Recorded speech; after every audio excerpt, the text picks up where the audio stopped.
ఈ వీడియోలో నేను మాట్లాడే విషయాలు ఒక అవేర్నెస్ క్యాంపెయిన్ అండి. అంతే తప్ప ఏదో భయపెట్టాలనే ఉద్దేశం లేదు. మీకు పోయిన వారం నుండి కూడా అంటే డిసెంబర్ 25 నుంచి మీకు చైనాలో ఒక కొత్త రకమైన వైరస్ అవుట్బ్రేక్, అంటే ఇది కొత్త రకము అంటే మీకు మ్యూటేషనే కదండి. వైరస్ అది మ్యూటేట్ అవుతూ ఇంకా బలోపేతం అవుతూ కొత్త రకమైన వేరియంట్స్ను సృష్టించడం. సో ఒక్కొక్కసారి ఏమవుతుంది, ఇది ప్రాణాంతకంగా మారుతూ ఉంటుంది. సో ఇవాళ వీళ్ళు మాట్లాడుతున్న విషయం ఏంటి, హ్యూమన్ మెటాన్యూమోనియా వైరస్. ప్రాబ్లం ఏంటంటే దీనికి సంబంధించిన యాంటీవైరల్ ట్రీట్మెంట్ అనేది లేదు. అలాగే వ్యాక్సిన్స్, ఇప్పుడు మనం అందరం ఆలోచించేది ఏంటి, కోవిడ్-19 వ్యాక్సిన్ అన్నారు కదా, సో మనం అందరం కూడా వేసుకున్నాము కదా. దీని తరువాత ఎలాంటి సమస్యలు వచ్చాయి, ఇవాళ యువతలో మీకు ఎవరికైనా హార్ట్ అటాక్ వచ్చినా లేదా కొత్త రకమైన రోగాలు, పిల్లలు అంటే ఇమ్యూనిటీయే లేకుండా పుట్టే పిల్లలు, సో వీళ్ళందరూ చాలా పెద్ద సమస్యలకు లోనవుతున్నారండి. దీనికి ఒక ప్రాథమిక కారణం చూశారు అనుకోండి, వ్యాక్సిన్. అంటే ఇది ఆక్స్ఫర్డ్ యూనివర్సిటీ వాళ్ళే చెప్పారు, మా వ్యాక్సిన్లో సమస్యలు ఉన్నాయి, రక్తము అనేది గడ్డ కడుతుంది, దీనివల్ల కొత్త రోగాలు రావచ్చు, జాగ్రత్తగా ఉండండి అని. సో ఇవాళ మనము మాట్లాడుతున్న ఈ చైనా వైరస్ అవుట్బ్రేక్, ఇక్కడ రెండు అతి ముఖ్యమైన విషయాలు. ఒకటి, ఇది మానవుడి కుట్ర అవ్వచ్చు. ఎందుకంటే ఇవాళ ప్రపంచంలో టాప్ 10 కంపెనీస్ తీసుకున్నారు అనుకోండి, అత్యంత సంపన్నులు, ఇంకా ప్రపంచంలో అనక్కర్లేదు, భారత్లో తీసుకున్నా కూడా మీకు టాప్ 10 కంపెనీస్ చూడండి. ఇందులో మీకు ఆల్మోస్ట్ 7 నుంచి 8 కంపెనీస్ ఈ ఫార్మాసిటికల్కి సంబంధించిన వాళ్ళే ఉంటారు. అంటే మందుల పేరు మీద వీళ్ళు, అంటే ఇప్పుడు మీరు ఒక వ్యాపారం చేస్తున్నారు, ఒక 10% 15% అని మాట్లాడతారు. అంటే మీకు 100 రూపాయల వస్తువు అన్నప్పుడు 115 రూపాయలకు అమ్ముతారు. ఈ 15 రూపాయలు నాకు లాభము అంటే ఒక న్యాయబద్ధంగా, ఎందుకంటే మీరు కూడా బతకాలి, మీరు అద్దెలు కట్టాలి, జీతాలు ఇవ్వాలి, కాబట్టి ఒక 15% ఇంకా మ్యాక్సిమం 20% అనేది మీరు మీ మార్జిన్ వేసుకుంటారు. కానీ ఫార్మాసిటికల్ రంగములో ఎలా ఉంటుంది అంటే, మీకు 50 రూపాయల వస్తువు అంటే ఒక మందు 150 రూపాయలు, 200, అంటే మీకు దానికి ఎటువంటి రెగ్యులేషన్ ఉండదండి. 10 రూపాయల మాత్రం వాళ్ళు 100 రూపాయలను అమ్ముతారు, ఎవ్వరూ అడగరు. సో ఆ పరిస్థితిలో వీళ్ళు వేల కోట్లు, లక్షల కోట్లు సంపాదిస్తూ ఉంటారు. కాబట్టి ఇలాంటి కొత్త రకమైన వైరస్లు వీళ్ళు ల్యాబుల్లో సృష్టించే అవకాశము 100% ఉంటుంది. ఇప్పుడు మనం ఇది చైనా వైరస్ అని మాట్లాడతాం, అంటే ఏంటి, హ్యూమన్ మెటాన్యూమోనియా వైరస్ అంటున్నాం. కానీ పరిశోధనలు చూశారనుకోండి, ప్రపంచ స్థాయిలో ఉండే సంస్థలు అందరూ చేస్తారు. అమెరికా వాళ్ళు ఉంటారు, యూరోప్ యూనియన్ వాళ్ళు ఉంటారు, యూరోప్కి సంబంధించిన ఎన్నో ప్రముఖ కంపెనీలు, వీళ్ళందరూ పెట్టుబడులు పెట్టి ల్యాబుల్లో ఈ వైరస్ల మీద వీళ్ళు పరిశోధనలు అనేవి చేస్తారు. సో వీళ్ళందరూ కలిసికట్టుగా ఒక కొత్త వైరస్ని సృష్టిద్దాము, మళ్ళీ కోవిడ్-19 లాంటి సిచ్యువేషన్ని క్రియేట్ చేస్తే మళ్ళీ మనకు లాభాల పంట అనుకోవచ్చు, 100% అనుకునే ఛాన్సెస్ ఉంటాయి. ఇక రెండవ విషయం అన్నారు అనుకోండి, చైనా.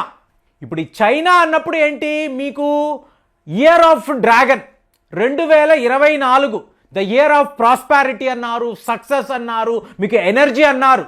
మీకు 2024లో మీకు కంటిన్యూస్ యుద్ధాలే కదండి. రష్యా యుక్రెయిన్ యుద్ధం అనేది కొనసాగుతూనే ఉంది. సడన్గా మనము ఇజ్రాయెల్, పాలస్తీనియా, హమాస్ తీవ్రవాదులు, హిజ్బుల్లా, సిరియా, ఇలా యుద్ధము గురించే మాట్లాడుతూ ఉన్నాం. కాబట్టి ఒక వర్స్ట్ ఇయర్ 2024 అనుకోవాలి. బాగా లాభాలు సంపాదించుకున్న వాళ్ళు, కొత్తగా పెళ్ళై బాగున్నాం అనుకునే వాళ్ళు, అది వేరు. కానీ ఓవరాల్గా మీకు గ్లోబల్ సినారియో అన్నారు అనుకోండి, మీకు బంగ్లాదేశ్, పొరుగు దేశం బంగ్లాదేశ్లో కూడా ఏం జరిగింది, హిందువుల పట్ల ఎలాంటి హింసకు పాల్పడ్డారు, ఓవరాల్గా చూశారు అనుకోండి, వైలెన్స్ అనేది 2024లో ఎక్కువ. కానీ దీన్నే చైనా వాడేమంటాడు, ఇయర్ ఆఫ్ ద డ్రాగన్ అంటాడు. అదే 2025 అన్నారు అనుకోండి, year of the snake. So వాడేమంటాడు, స్నేక్ అంటేనే సక్సెస్. ఎవరి సక్సెస్? ఫార్మాసిటికల్ కంపెనీలు అందరూ ప్లాన్ చేసుకొని చేస్తున్నారా, మనకు తెలియదు. కానీ ఇవాళ వీళ్ళు చైనాలో ఇంత పెద్ద వైరస్ అవుట్ బ్రేక్ అని అంటున్నారు. అంటే మళ్ళీ రెస్పిరేటరీ ప్రాబ్లమ్స్ వచ్చాయంటే, ఆస్మా ఉన్నవాళ్ళు, ఊపిరితిత్తులు సరిగ్గా పని చెయ్యని వాళ్ళు, అలాగే ఇమ్యూనిటీ లేని వాళ్ళు, ఇప్పుడు చిన్న పిల్లలు ఉంటారు, వాళ్ళకి ఇంకా ఇమ్యూనిటీ డెవలప్ అవ్వదు, వాళ్ళ మీదే ఈ వైరస్ దాడి చేస్తుంది అని చెప్పేసి వీళ్ళు మాట్లాడుతున్నారు. అలాగే మీకు సీనియర్ సిటిజన్స్, వయసు మళ్ళిన వాళ్ళు, సో వాళ్లకు కూడా ఆస్మా ప్రాబ్లం ఉన్నా, రెస్పిరేటరీ ప్రాబ్లం ఉన్నా వాళ్లను ఈ వైరస్ టార్గెట్ చేస్తుంది. అంటే ఇప్పటి వరకు ఒక బీజింగ్ నగరము, షాంఘాయ్ లాంటి నగరాల్లో హాస్పిటల్స్ అంతా కూడా నిండిపోయి ఉన్నాయండి.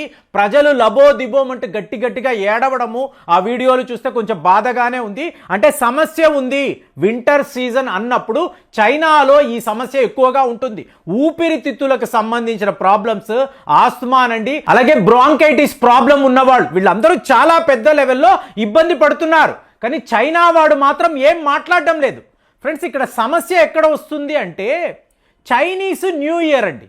అంటే జనవరి 29, 2025 ఇదే చైనీస్ న్యూ ఇయర్. అలాంటప్పుడు ఈ చైనా ప్రజలు వివిధ దేశాలకు ట్రావెల్ చేస్తారు. అంటే న్యూ ఇయర్ సెలబ్రేషన్స్ అని చెప్పి అమెరికా, యూరోప్ ఇలాంటి దేశాలకు వీళ్ళు వెళుతూ ఉంటారు.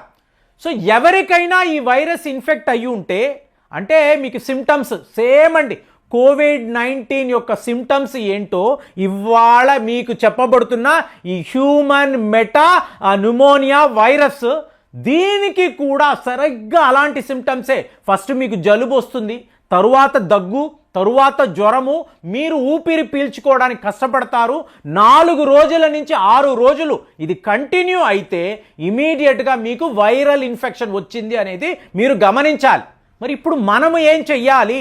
వ్యాక్సిన్స్ లేవు అంటున్నారు, యాంటీవైరల్ మెడిసిన్స్ లేవు అంటున్నారు.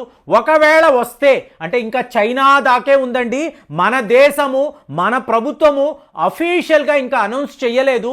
నేను ఒక అవేర్నెస్ క్యాంపెయిన్ కోసము ఈ వీడియోలో ఈ విషయాలు మాట్లాడుతున్నాను. అందువల్ల ఇప్పుడు ఒకవేళ ఈ వైరస్ స్ప్రెడ్ అయితే మనము ఏం చెయ్యాలి అంటే ఆటోమేటిక్గా మనము మన గురువులనే నమ్ముకోవాలి, మన సిద్ధులు ఇచ్చిన సిద్ధ వైద్యానే నమ్ముకోవాలి. అలాంటప్పుడు చూడండి, నేను ఒక హెర్బల్ టీ గురించి మాట్లాడుతూ ఉంటాను. సో మీలో ఎవరైనా వీడియో చూస్తుంటే మీకు అలవాటు ఉంటే ఇబ్బంది ఉండదండి. మీకు జలుబో, జ్వరమో, దగ్గో ఇలాంటి సమస్యలు రావు, వచ్చి ఉండవు. ఎందుకంటే మాలాంటి వాళ్ళం ఇలాగే మేనేజ్ అవుతున్నాము. ఎవరైనా గమనించకపోతే ఏమీ లేదు ఫ్రెండ్స్, మీరు ఒక మంచి హెర్బల్ టీని ప్రతిరోజు తాగండి. ఈ హెర్బల్ టీ ఎలా తయారు చేయాలో ఆ వీడియోలో నేను మాట్లాడాను. వీడియోకు సంబంధించిన లింక్ నేను ఈ వీడియో డిస్క్రిప్షన్లో ఇస్తాను, ఒక్కసారి వెళ్ళి చూడండి. ఏమీ లేదండి, ఈ హెర్బల్ టీలో మిరియాలు, సొంటి, అల్లము, దాల్చిన చెక్క ఇలాంటి వాటిని కలిపి ఒక మిశ్రమము. దీనిని మీరు పాలలో కలిపి తాగవచ్చు, లేదా మీరు వేడి నీళ్లు అందులో పసుపు వేసుకొని ఈ మిశ్రమాన్ని కలిపి తాగవచ్చు. ఇది తాగడం వల్ల ఏంటంటే మీకు ఎక్కడ జలుబు, దగ్గు, జ్వరము లాంటి ఈ వైరల్ ఇన్ఫెక్షన్స్ అనేవి రావు. కాబట్టి ఒక పొద్దున్న మనం ఈ టీ తాగడం వల్ల మనకు జరిగే పెద్ద నష్టము లేదు. కానీ ఒకవేళ ఇది పనిచేసింది అనుకోండి, మనకు ఎంత లాభము? ఇలాంటి వైరస్లను చూసి మనం భయపడక్కర్లేదు. ఏ వైరస్ అయినా, కోవిడ్-19 అయినా కూడా మాలాంటి వాళ్ళం ఎప్పుడు భయపడలేదు. ఎందుకు? మన దగ్గరే అస్త్రాలు ఉన్నాయి. లోపల ఒక డాక్టర్ ఉన్నాడు, వంటగదిలో గృహిణి అనబడే ఇంకొక డాక్టర్ ఉన్నారు. సో వాళ్ళు ఎప్పుడూ కూడా హై అలర్ట్లో ఉంటే ఇలాంటి సమస్యలు రావు. ఒకవేళ మీకు ఇంకా కూడా దీనికి సంబంధించి డౌట్స్ ఉన్నాయి, భయం ఉంది, ఇలా అనిపించింది అనుకోండి, మీకు హోమియోపతిలో తులసి వసాక అనబడే ఒక టానిక్ ఉంటుంది, ఖచ్చితంగా మీ ఇళ్లలో ఉంటుంది. ఎన్నో కంపెనీస్ వీటిని తయారు చేస్తున్నారు. అందులో బెలడోనా అనబడే అతి ముఖ్యమైన ఒక మందు ఉంటుందండి. ఇది మీకు జ్వరము, దగ్గు, జలుబు నుంచి మిమ్మల్ని బయటపడేస్తుంది. ఇది ఒక అద్భుతమైన మందు. అలాగే వస అంటే ఏంటి? ఆడు తొడ అనబడే ఒక అద్భుతమైన మూలికను కూడా ఈ మందులో వీళ్ళు కలుపుతారు. కాబట్టి తులసి వసాక మీ పిల్లలకు, మీకు చాలా చాలా ఉపయోగము. కాబట్టి ఈ వీడియోలో చైనా వైరస్ అవుట్ బ్రేక్ గురించి మాట్లాడాము. దీనికి సంబంధించిన సమాచారాలు మీ వద్ద ఉంటే దయచేసి కామెంట్స్లో షేర్ చేయండి. మళ్ళీ వచ్చే వీడియోలో కలుద్దాం. జై హింద్.